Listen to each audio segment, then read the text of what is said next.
tool. So mine's not so much a tool, like in the traditional sense, but the Drum posted an article the other day that during England, I think it was Costa Rica. Did they play Costa Rica before the World Cup? Panama. Oh, yeah, probably actually. Friendly. Yeah. So, like, this sort of ties in quite nicely with something else. I've been trialled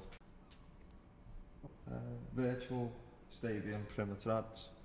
So, depending on where you were in the country, the pitch, with the body notice, there's a couple of screenshots in the article showing different ads on the exact same time.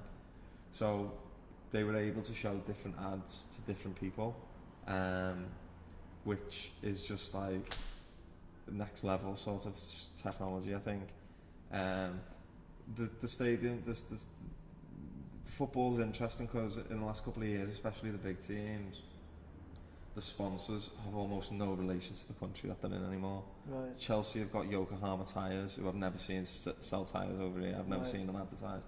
Liverpool are being sponsored by a bank, which, as far as I know, we can't have a Standard Chartered account. So they don't operate here in that way.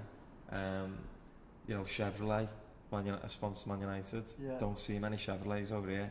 Huge brand in the States, but you don't really see them over here. And more these countries, you know, they're advertising to the hoardings at the side of the pitch are for Indonesian ice cream and things like that. It's becoming so global that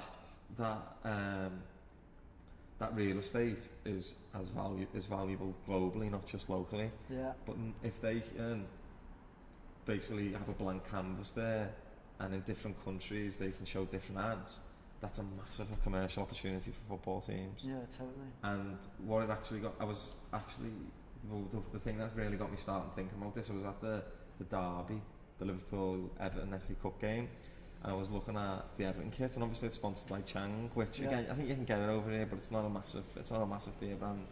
In Asia it is. Yeah. And I was looking at the kits and I was like, when are we gonna get to the point where football kits have a blank space with basically that technology which allows teams to show a different sponsor on their kit depending on the country people are watching? But then if you're actually at the match, do you still get to see Chang, or do you see a white space? Well, you maybe like.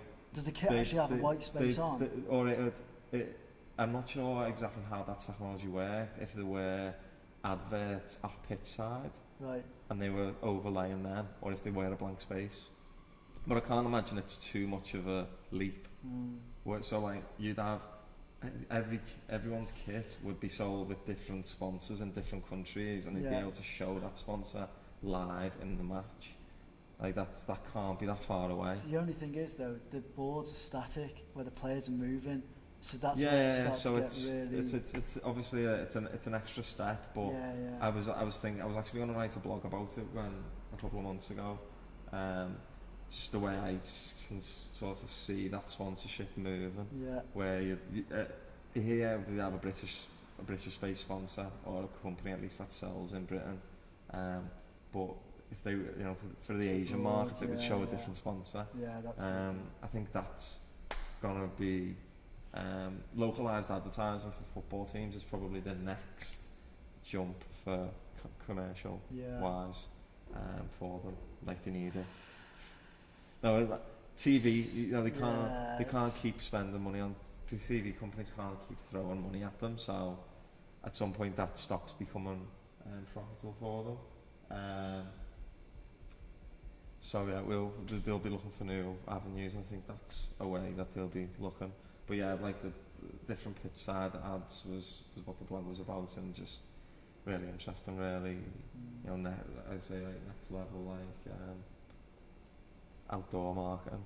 It's the whole outdoor space is going to be digitised soon anyway. You know, you do see the odd digital billboard about, but you know, that's one of the big criticisms of that space, I think, is it's so static. Right. But now, if everything can be digitised, if everything's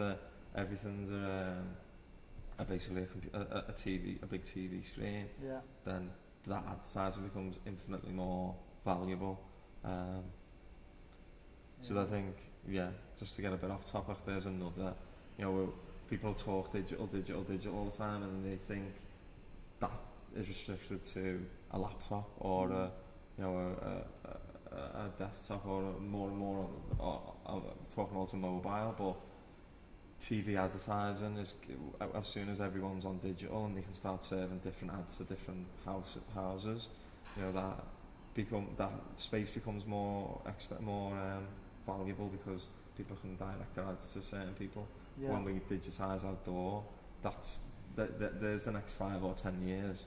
Like, social media and stuff aren't really going anywhere, but I think the really exciting stuff for marketing's going to be in, you know, digital, out of home, TV, like hyper local, yeah, offline advertising type thing. Well, you know, again, linking up to your phone, in a couple of years, you know, if a digital billboard can tell that there's 100 people around it and 65 of them happen to be men who are 18 to 24, then that billboard can show an ad for men who are at that age group, rather than just whatever, you know, whatever films out at the moment. It just completely changes the landscape.